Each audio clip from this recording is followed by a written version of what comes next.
Hi guys, Cinematic Recapped here. Before we start, warning. Spoilers ahead. Today, I'm gonna explain an American science fiction and thriller movie, called Risen. Somewhere in the state of New York, in a rural town called Badger, a family is getting ready for dinner at a small house. While they are praying, suddenly there is an explosion outside, causing the lights to go out. Shortly after the explosion occurred, they finally wake up and realize that the air is poisonous. At the same time, one of the girls is suffocating, followed by all the family members, and they all end up dead, except for the youngest girl who manages to hide in the closet. The scene then moves to New York, where an exobiologist named Lauren hears the news about climate change. It is estimated that by 2030, the Earth can be in a state of danger, allowing for a catastrophe. After that, there is a breaking news about a massive explosion in the rural town of Badger, killing everyone and everything within a 20-mile radius. The reporter informs that the exact cause of the explosion was unknown, whether it was an act of terrorism or a natural disaster. The air around the town is considered poisonous, so the area is now heavily guarded by authorities wearing hazmat suits. Upon hearing the news, Lauren submerges in a bathtub while being haunted by her childhood memories, where there was a man in the car who seems to be her father. Not long after, she meets with two US soldiers who want to take her by force. The soldiers say that Lauren must be involved in secret research as she is urgently needed to deal with a recent explosion in the town of Badger. Therefore, she is taken to the research site near the explosion, where she meets Colonel Emmerich. The colonel introduces her to an astrobiologist named David who will accompany her on her research.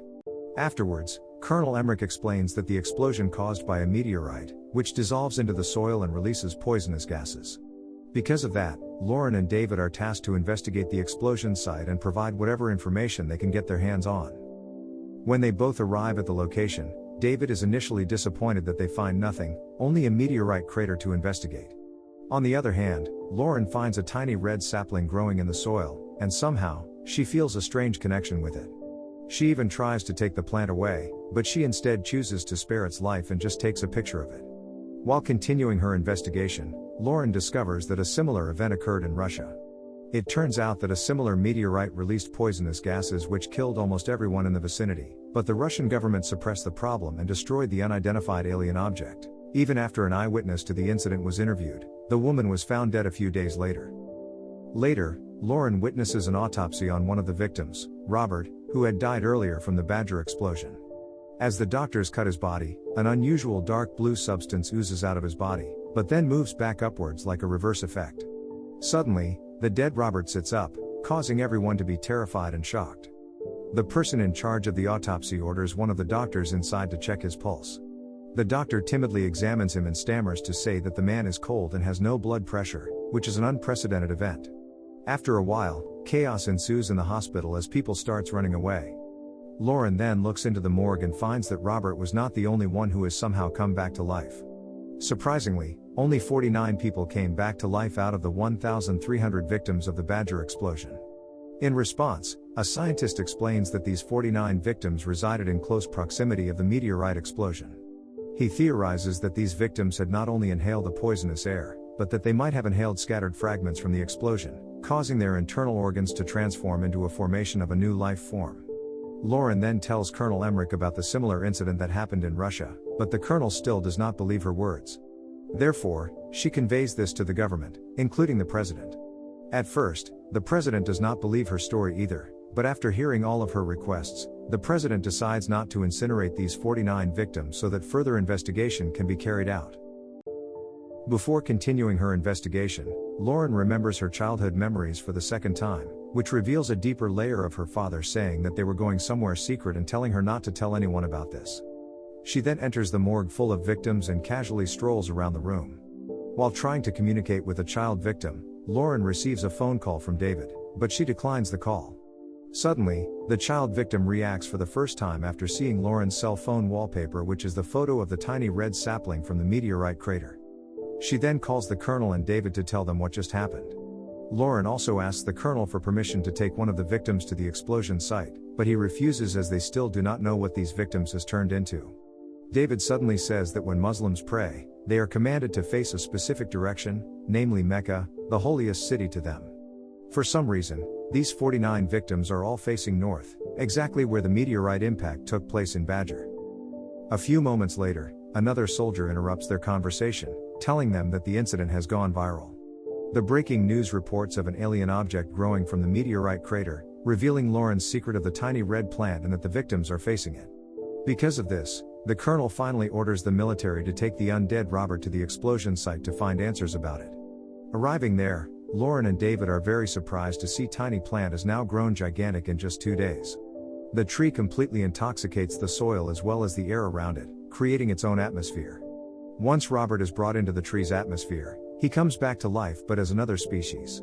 He starts to communicate with Lauren and reveals that he cannot stay where he was before as the current atmosphere is the source of life for him, suggesting that the aliens seeded the tree to create an environment suitable for their species.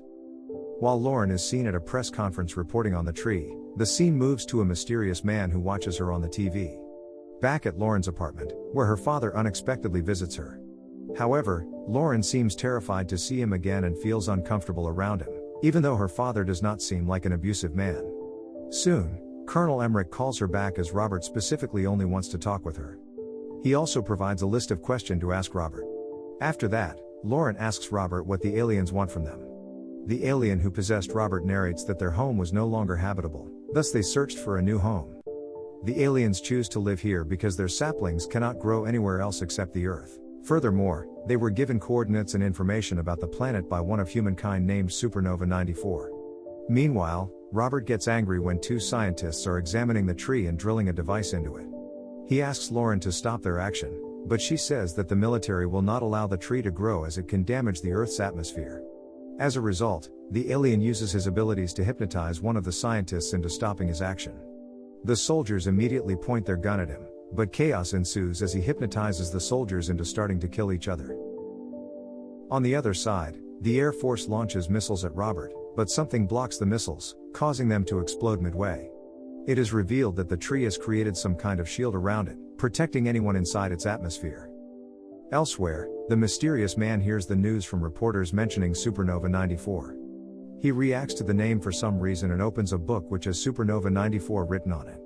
A few days after the military is unable to destroy the extraterrestrial plant, chaos ensues around the world. Lauren watches the news of crops dying, earthquakes, and monstrous sounds appearing around them. People from all over the world are praying together for their lives as humanity is on the verge of extinction. It is also shown that the military has chosen to incinerate the victims because they do not want to take any more risks. In an attempt to reconnect with her father, Lauren visits her childhood home where she begins to have an emotional attachment with her past life. Unfortunately, she leaves the house and decides not to see her father, instead choosing to go back to the explosion site. In a narration, Lauren describes the pain she feels of abandonment, like she does not belong anywhere. Instead, she feels a sense of relief when the world comes to an end. When she arrives, she meets Robert, who is standing next to the gigantic tree. The alien tells her that their life growing beneath the earth, and it all happened thanks to Lauren. It turns out that the sapling on Earth was their last chance to survive, and Lauren decided to spare its life. After that, the alien shows her past about her father, who used to work as a senator, on his way to visit a secret place, namely Area 51, where a UFO crashed there. Before going in, her father asked young Lauren to wait outside. However, after she went to the bathroom, young Lauren heard some voices coming out from the distance. She then followed the voices, leading her to some authorities talking to her father about an alien trying to plant something there. Afterwards, young Lauren somehow found the room where the alien was kept and made contact with the alien, changing her DNA into half alien and half human. Upon seeing a planet that was about to perish, young Lauren passed out before being found by her father. Since that incident, Lauren's intelligence suddenly turned extraordinary. She even designed a blueprint for a rocket at the age of 8. At one time, young Lauren built a communication device and tries to communicate with the aliens. It is finally revealed that she was using the username Supernova 94 after looking at a calendar showing a picture of supernova and the year of 1994. After remembering everything, Lauren falls into tears as she finally finds out the answer. Robert then takes her mask off, and obviously she can live in that environment without any hindrance or support. The mysterious man earlier turns out to be a CIA worker who somehow had Lauren's line intercepting with his line, so that he can coincidentally take down notes of what Lauren had been saying to the aliens. At the same time, mysterious egg-shaped objects are appearing around the world. While the aliens remain inside the objects, they release poisonous gases, killing everything around it before they can come out. Moreover, these objects are attached to the roots of the gigantic tree, just as young Lauren predicted in the past. The movie ends with the gigantic tree colonizing the Earth, initiating the extinction of humanity, while Lauren says that she is finally home. Subscribe to watch more videos like this, turn on notifications, and leave a like to help the channel out. Thank you for watching.